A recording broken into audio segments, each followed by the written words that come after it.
I was 10 the first time I stepped on a scale. It was the summer of 1978, and I was visiting my grandmother in Florida. Each morning, I woke up in her big bed and she smothered me with kisses. "Good morning, beautiful," she'd sing and ask what I wanted for breakfast.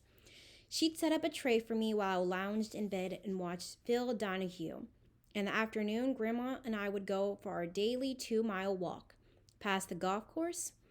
On the way home, we'd stop there to weigh ourselves on the gigantic outdoor scale. "Girls have to be thin and beautiful," Grandma would say, always linking the two adjectives together. The world judges on first appearances. According to the National Eating Disorder Association, approximately 30 million people in the U.S. suffer from an eating disorder.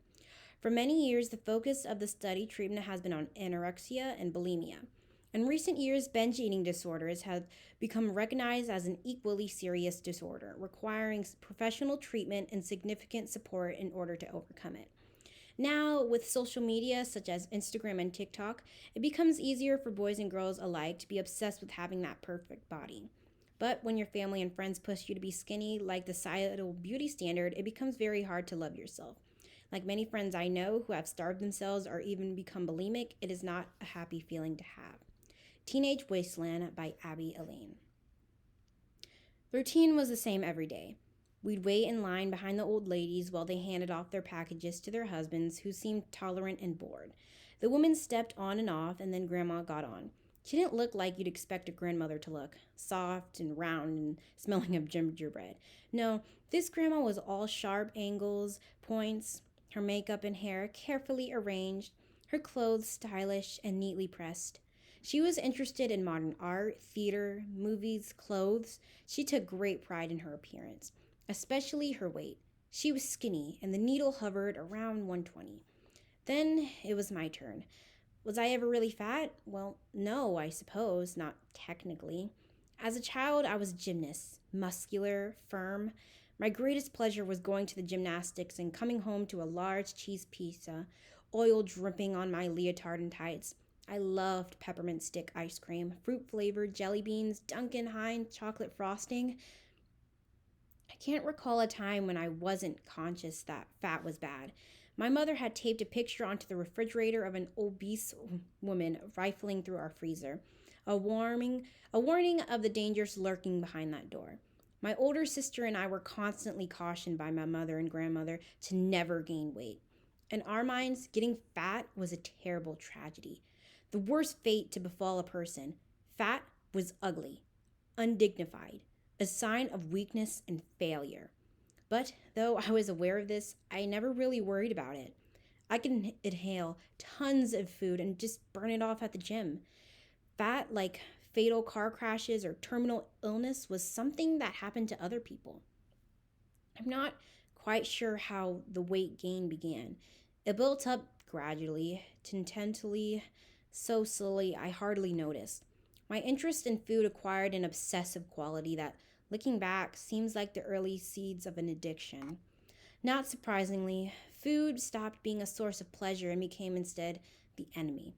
My body will never be as slight as Kate Moss's. Will anyone's? But as an adolescent, I yearned for nothing more than matchstick legs and pelvic bones as sharp as steak knives. I desperately wanted to be thin, but I resented the sacrifice. One of the few delights was eating. Why deny myself?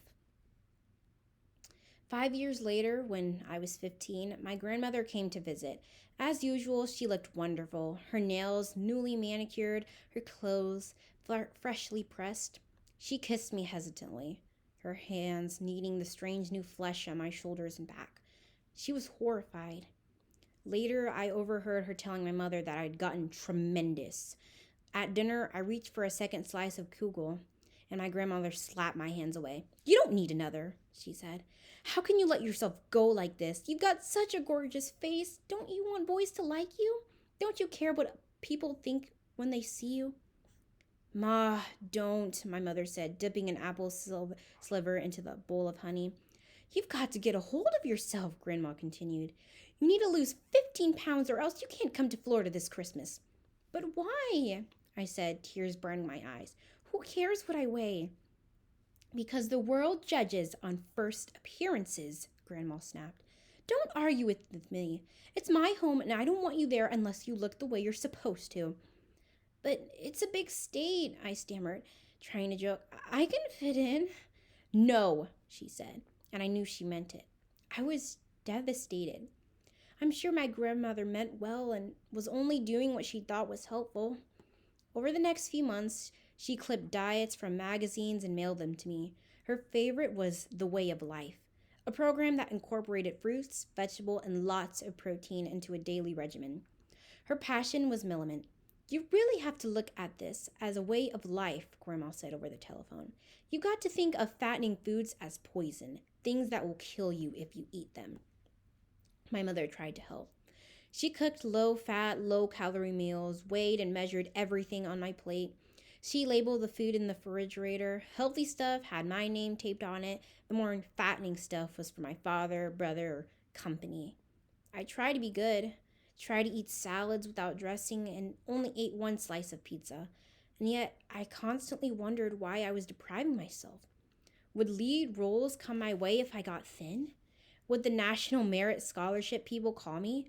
Would guys pound on my door until it caved in? Part of me doubted this, while another part did believe my life would magically transform itself once I knocked off 10 pounds. And so I kept trying, but that would only last a few days. And then my body would feel weak and sluggish, and my thoughts would focus on what I wanted to eat, and what I couldn't eat, and why I couldn't eat it. Sometimes the hunger was so bad, I'd rummage through my mother's purse and pluck out a $10 or $20 bill. I'd stuff it into my pocket and head to the nearest supermarket. Buying boxes of Twinkies and bags of jelly beans, I buried them in my middle drawer beneath my bras and collection of foreign currency, locking my bedroom door while I ate. I wasn't the only one who hid food. Every so often, I'd open a cabinet, a storage bin, and find chocolate or donut holes stuffed into brown paper bags. Once, I even discovered an apple pie in the trunk of Mother's Cadillac. I'd slip the goodies inside my purse and sneak upstairs to my room. The next day, I'd shove the wrappers into my knapsack and toss them into a garbage can at school. One day, I came home from school to find Mother waiting for me, an empty box of devil dogs in hand. Where the hell did this go? I shrugged and flipped my palms, looked at her straight in the eye. How would I know? I didn't even know you had that, I lied. Ask your other children. My mother laughed sadly. Ray's too young, and you knew your sister wouldn't eat that. She won't eat anything. That was true. While I was getting bigger, my sister was still wasting away, her bones sticking out like wire hangers, her belt cinched twice around her waist. She'd locked herself in her room for hours doing sit-ups and leg lifts. She'd actually removed the mattress from her canopy bed and installed a weight set where the bed used to be. Why my parents let her do this still puzzles me. I guess it gets easier to give in than to fight. At meal times, my mother's eyes would dart between my plate, which was full, and my sister's, which was organized like a closet. Chicken in one compartment, peas in another, mashed potatoes in a third. She chopped her food into 16ths, chewed each piece 20 times, careful not to let her fork touch her lips. She still exercised daily, running 5-6 times around the reservoir. Where did you hide that? I asked, trapping her. Why did you hide that? My mother looked at me and then at the empty box of devil dogs, back and forth, as if the answer lay in the space between. Because you're fat, she said finally. I love you, but you are fat. I jerked backwards as if she had punched me in the gut. Then how can you love me? Does she worry about me? And if not, why does she give me so much grief for being overweight? I didn't worry that you'd get sick because you were fat, but I worried that you would suffer the consequences of a society that viewed slenderness as desirable, she said. I didn't know what to do. I did the best I could. The best I could. The best I could. At the time, that wasn't enough. But now that I'm older, I get it. I understand her frustration and her inability to do the right thing. Is there ever a right when it comes to parenting? I'm betting this sounds familiar to you, especially if you are or have ever been a fat kid. If you're the parent of one, you might see yourself in my mother, faced with a child who has some kind of overweight problem and not knowing what to do. And so you try anything and everything, modeling calorie conscious behavior, storing healthy food in the cupboard, supporting his or her efforts to diet and exercise, trying behavior modification, setting up rewards for success, but you may need succeed in making your kid feel bad, ugly, angry, guilty, and miserable. Only now, with friends stumbling through parenthood, do I really get what my folks had to deal with and how absolutely flummoxed they were. You never know how your kid is going to turn out, but I doubt my parents expected their two daughters to spend their adolescence fixated on weight. It's fascinating. If you think about it, my sister and I both received the same messages about fat, but we handled them so differently. What made me internalize them one way and her go to the other route? What made her shun food and made me run toward it? And what the hell should my parents have done for either of us? It must have been heartbreaking for them, desperately wanting to help their kids while being utterly incapable. Not that I let them off the hook or anything. I spent years condemning my folks, mostly my mother, for even making food an issue in the house. If my mother had her own issues under wraps, I believed my sister and I would never had to have suffered. I still believe this is true, but I don't resent my mother or even my grandmother anymore. Now that I'm older, I feel bad for them, for all of us. It's hard to enough just to survive on this planet. Most people are simply doing the best they can. Yes, some people absolutely have no business reproducing, but the average person, my parents, you, truly want what's best for their kids.